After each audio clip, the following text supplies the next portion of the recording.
Guys, today we are talking about beautiful seabirds.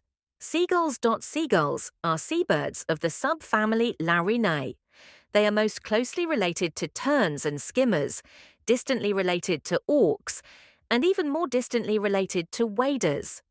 Until the 21st century, most gulls were placed in the genus Larus, but that arrangement is now considered polyphyletic, leading to the resurrection of several genera.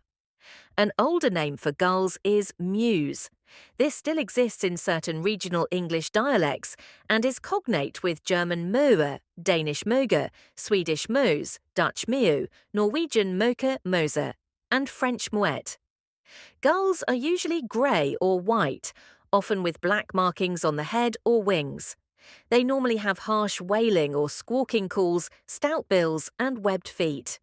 Most gulls are ground-nesting piscivores or carnivores, which take live food or scavenge opportunistically, particularly the Larus species. Live food often includes crustaceans, mollusks, fish, and small birds.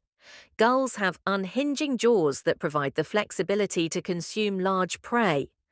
Gulls are typically coastal or inland species, rarely venturing far out to sea, except for the kittiwakes and Sabine's gull.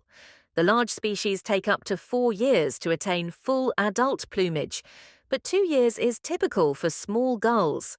Large white-headed gulls are usually long-lived birds, with a maximum age of 49 years recorded for the European herring gull. Gulls nest in large, densely packed, noisy colonies. They lay 2 or 3 speckled eggs.